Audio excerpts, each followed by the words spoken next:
The Terminator, most original 80s sci fi film, or was it borrowing from another person's work? Hey y'all, my name is Mike Vaughn, and seeing how Netflix anime Terminator Zero is out, I want to talk about James Cameron allegedly ripping off a famous IP. No, not that one.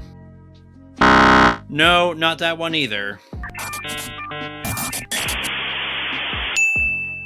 Bingo! Before we begin, please consider giving this video a like and subscribe to the channel for more great content. Now, back to the video. Coming out in 1984, The Terminator is one of those watershed moments in science fiction. It's a movie that, almost 40 years later, just still holds up so incredibly well. And it's one of those rare sequels that is often considered better than the first. Part of why it holds up, it was so incredibly ahead of its time. With the rise of advanced technology and AI, the film actually feels more possible than the year it was made. Speaking of, the shootout in the Tech Noir Club is more chilling today with the increase in mass shootings. Like Star Wars in 1977, Cameron's sci-fi opus contains a host of well-worn tropes, including time travel, a robot uprising, and a chosen savior for humanity, and welds all of this together in something that is refreshing and altogether new.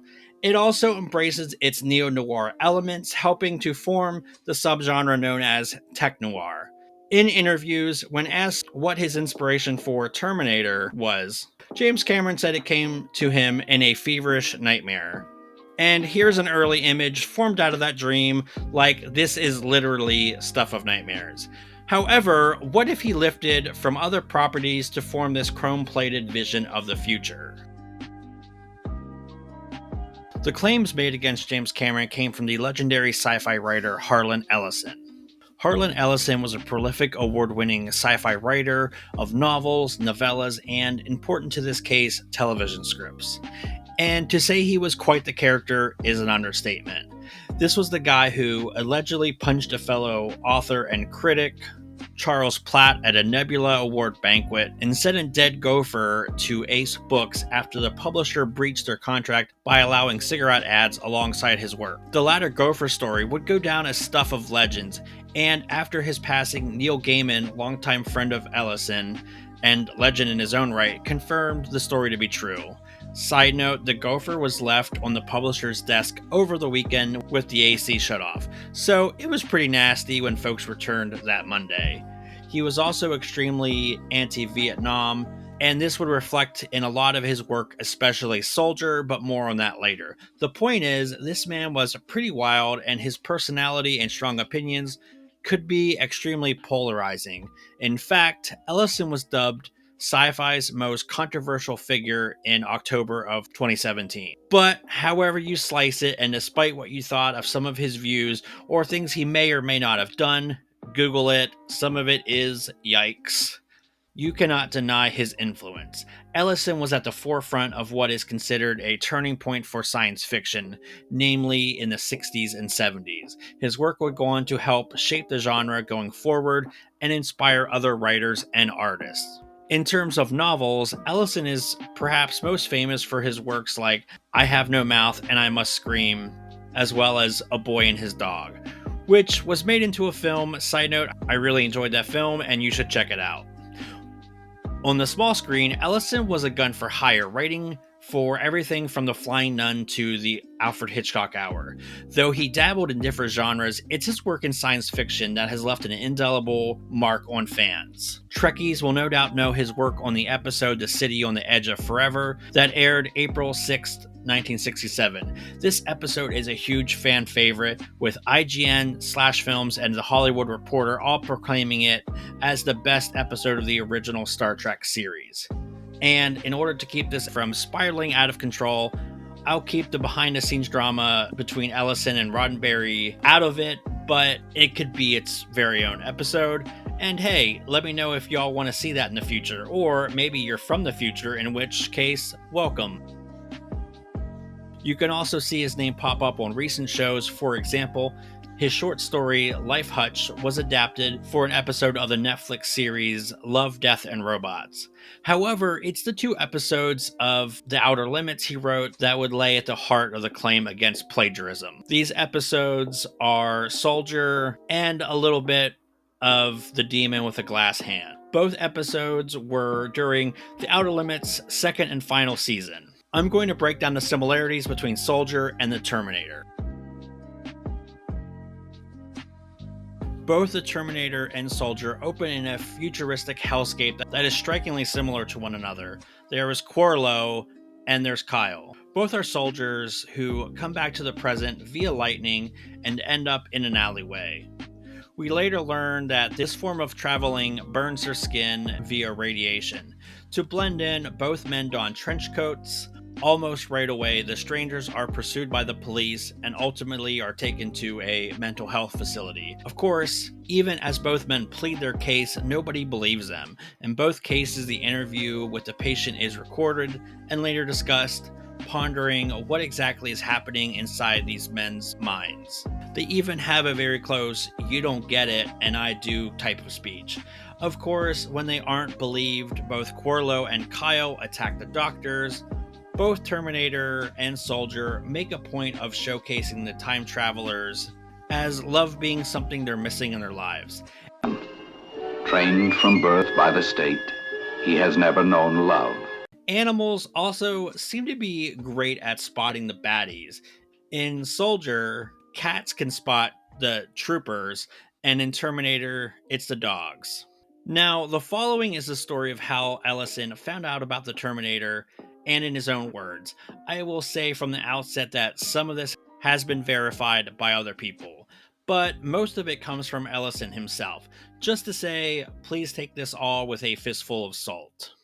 Some years ago, before Terminator came out, I began to hear from people, gee, there's this script that they're going to shoot that reads an awful like your script for Soldier that you did on Outer Limits years ago. Now, Soldier had, of course, been available on videocassette for many years. Demon with the Glass Hand, which I did for Outer Limits, had won all the awards, but Soldier was right there in popularity. So we applied to Hemdale Films for a copy of the script, and they refused to let us see it. Now, the minute someone tells you you can't see something as innocuous as a script, particularly, I mean, this was my attorney asking, and it was not, I'm clearly not some jamook off the street. I was a writer with some credentials. You begin, your antenna rise, and you say, there's something going on here. Well, as an accredited film critic, in Hollywood, I see every film, and I get a screening pass to every film. We did not get one to Terminator, and when I called to inquire from Orion Films what schedule I would be allowed to go to, they said, well, we'll get back to you, and they never did. However, Harlan wangled his way into the premiere as Leonard Moulton's assistant. The lights dimmed, the movie began, and within minutes, Harlan concluded the opening of Terminator was plagiarized from Soldier. At that point, we made noises to Hemdale that we really think we should sit down and talk about this. Almost instantly, a number of very interesting things happened. The first thing that happened was that the editors of Starlog magazine called me and said, we're getting a lot of heat all of a sudden from James Cameron and Gail Ann Hurd. And I said, on what grounds? Well, what had happened was they had interviewed Cameron prior to the film's release. And Cameron had been his usual, I've never met the man, but I gather that he has an ego that makes mine look minuscule by comparison. And that in the course of his interview, someone had said to him, where did you get the basic conception for Terminator? And his response was, oh, I ripped off a couple of Outer Limits segments. When the Starlog interview went to print, that exchange had been deleted, thanks to pressure from Hemdale Films. But Harlan had worked for Starlog in the past, so someone slipped him a copy of the original transcript. The next piece of proof popped into place when Harlan got a call from an old friend, screenwriter Tracy Torme. Well, he had been on the set as they were shooting, and he was talking to Cameron, and he said, where'd you get the idea for this? And Cameron said to him, oh, I ripped off a couple of Ellison's short stories and a couple of Ellison's Outer Limits segments. I mean, he used my name. So we went to, at this point, we went to Hemdale and Orion, and we said, I'm afraid we got him with the smoking gun. Now, do you want to do something about this, or do you want us to whip your ass in open court? I mean, I'm perfectly happy to do it either way. Well, they settled. And they settled with a substantial amount of money, not the kind of money I would have gotten had I gone to court. It was $65 or $75,000, 65.5 or 75.5, something like that, with an additional $5,000 to be paid to me after a period of time that was stipulated in the contract agreement if I did not speak of any of this. Right. The other part of the contract agreement, which was very important, was that every copy of the film thereafter, whether on video cassette or laser disc, on cable TV or commercial TV, would say the producers wish to acknowledge the works of Harlan Ellison. And I said to them, if Cameron had come to me before he did the Terminator and said, I really loved Soldier, I got another take on it, do you mind if I work that field? I'd have said, with my blessings, kiddo, just at the end when you mention Coca-Cola for giving you, free Cokes on the set, just mention, and thanks to Harlan Ellison. They'd have had it for nothing.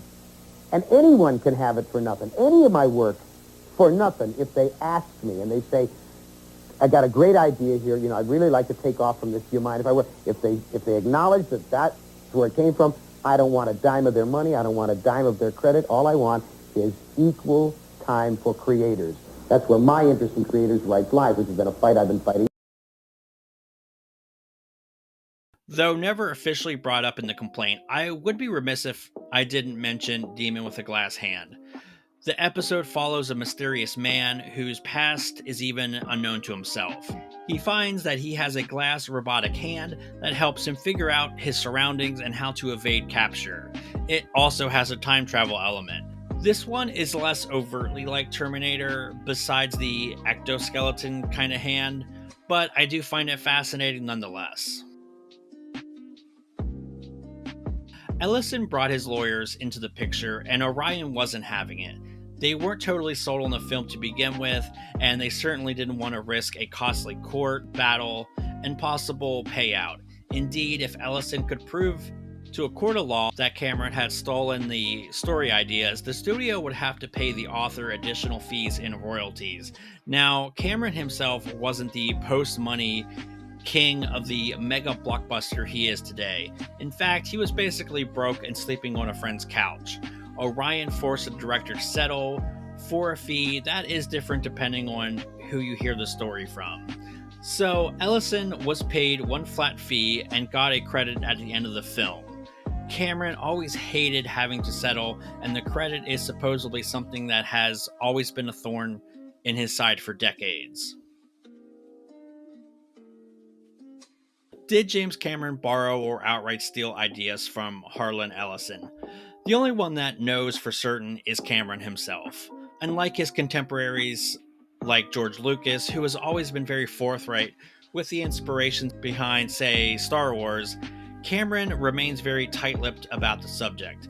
I do think as artists, we are all subject to what we grew up on. Cameron has always been a big sci-fi fan and most certainly saw The Outer Limit show many times. I sincerely believe that if Cameron just admitted that some of the Terminator was just meant as an homage to Soldier, this probably could have been avoided. Cameron would face other plagiarism charges, and it's tempting to find a pattern here. However, let's stop and think about this for a second. When you're one of the biggest filmmakers and your films are breaking box office records, you're always going to get people looking to make claims, looking to get that money. Personally, I don't quite know what I believe. After days of researching for this video, I'm kind of split. Part of me believes that it's simply these shows from his past really stuck with him and came pouring out in his art. On the other hand, not that hand, or that one. The similarities are just too on the nose for me. Sure, time travel is tropey, and okay, I'll even give you time traveling soldier, and that could be some parallel thought.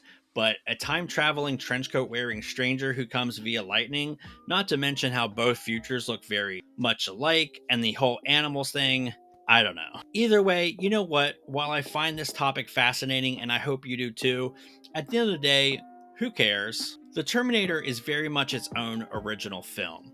which in turn inspired copycats. This video is by no means trying to take away from that, nor is it saying it's anything less than a classic. Hell, it's been nearly 40 years and it's still being talked about, studied, and replicated.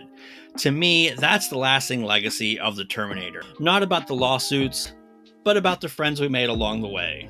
And if y'all are really curious, and you want to see both episodes of The Outer Limits that I was talking about, YouTube has them for free to legally watch.